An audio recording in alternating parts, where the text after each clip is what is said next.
So wherever I go, whoever I meet, once they find out I'm the plant guy, game on, baby. They all want advice. Here is no different. I am down in Mexico. I am at my buddy Scott's place. He bought this wonderful, wonderful property, about 6 years ago, maybe 8 years ago. And of course he tried to get me to buy the next door neighbor's lot and all that. And I had too many things going on. But to prove he's, right on the ocean, I'll show a very brief glimpse of it to you. There it is. And there's some really good surf just north and south of here, like 10 minutes away. What's nice here, there's no good surf here, which is good and bad. What's good about that is he doesn't have a million people walking through his yard going out to surf. Has his own privacy. We could just, hop in the truck and run up the road and go surf there. But one of the things that Scott asked me for, I was like, well, what should I do, Gary, when this place was just barren and had nothing out here? And one of the things I told him that was probably the most important thing, I think, was to get some screening for critical areas like this guest house that he has. I told him you want it to look like the beginning of a forest, not a structure that's forced upon you. It also creates some privacy for that patio, for this structure, away from the driveway. So when people pull up, they'll feel like they have their own private spot. And I'll show you what that's like back in here. Scott's mom lives back here, and she's got her own little private garden. It's kind of hidden away. Look at the alligator. It's not a real alligator. It's actually a piece of wood. It's made to look like an alligator with a beautiful agave in it. It's variegated. But yeah, this is the golden cane palm. It used to be called Areca lutescens. Now it's been changed to Dypsis lutescens. And what to say about it? There's lots to say. It is a wonderful palm. It's native to Madagascar. It has a really soft foliage to it. There's no thorns, no pointy nothing in here, and a real delicate appearance. And you can see why I call it the golden cane palm, because it is just so golden colored right here. And you can see the canes. It almost looks like bamboo, but it's not. That's the trunk of the tree. Now you get this really iridescent color to the trunk. It is really beautiful. And the maintenance on it is really easy. All you have to do is just pull these guys off. They're pretty much self-cleaning. You see them, laying on the ground here. That's because they fell off on their own. And there's huge hedges of this plant, like at hotels all over Hawaii, Florida. It's a wonderful privacy screen. It gets up to probably 30 feet high. Like I've seen them as big as that coconut tree right there. No bigger than that. But then they make these beautiful multi-trunk hedges. One seed will make multiple trunks. It's a multiple trunking plant.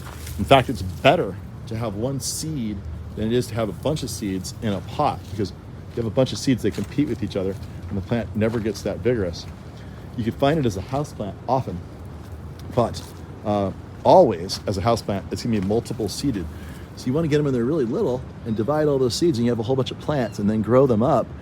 And when they grow up as a single seed, they'll get really big and vigorous. They won't outcompete each other. And that's when you'll start getting a really healthy sized trunk like this. Look at that, it's probably about 4 inches across, maybe 6 at the base. And you start getting a really vigorous plant. That's one plant with just multiple trunks coming up. They can stand back. They actually take on a slightly different character as they get bigger, and they push their head into the sun. So you can see the soft, more golden foliage down below. And up top, the very same plant hardens up, maybe to reflect the sun a little bit, gets a little silver coloration in it, gets a little tougher, and just a completely different look. The fronds get bigger, and that's just how it rolls. But you can see what a beautiful job this plant does to hide the structure all the way around. And again, it looks like the beginning of a beautiful forest, not the beginning of just another big building. And it really softens this entry as you come in and directs your eye this way instead of here. And Dypsis lutescens from Madagascar. It's going to be Southern California. You can grow it pretty well. It's not going to look this good unless you really water and fertilize. And you probably got to be a little bit off the ocean to get the heat to get it to really grow. You can grow it on the ocean, but it might get little brown tips from the salt winds. It doesn't do it here because it's just so tropical. But then Northern California, you actually can grow this plant there too. I know somebody in Palo Alto growing this plant under the shade of evergreen oaks, and they look great, believe it or not. And they're in Palo Alto. It gets cold there. They get frost like every year pretty much. Sometimes the king palms even get burned there. So this plant's about maybe just not quite as hardy as a king palm, but close, like real close. So if you can grow a king palm really well, probably grow this one. California's gonna need a lot of water to look its best, because you have to kind of counteract the fact that it's gonna grow slower because it's not tropical there. These fronds have to come out and replace themselves as quickly as possible to replace the sad, brown ones, which here I don't see any to give you an example of. So, but yeah, anywhere in the tropics, Florida, Hawaii, you'll see this plant, huge privacy screens of this plant. It can get 35 feet tall as that coconut tree there in time with the right care. And what's great about it is you never have to prune it. These leaves will fall off naturally. You can see they're right on the ground here. They just fall right off like that easily. Good wind will just take that down, just mulch it under the tree.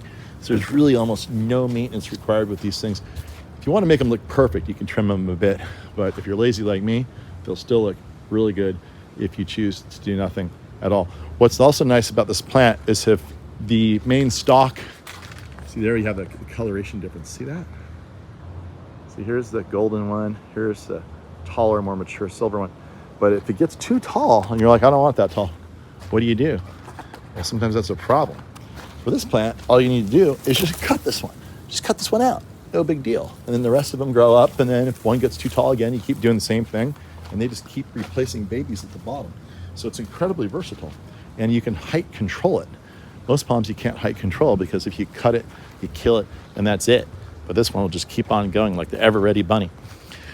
And so that's your Dypsis lutescens from Madagascar. Probably the best privacy screen you can get in the tropics.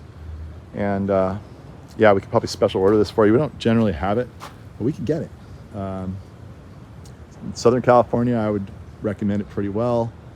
Northern California, maybe if you're, really adventurous and you're willing to, put up with less than ideal look. And that's the deal.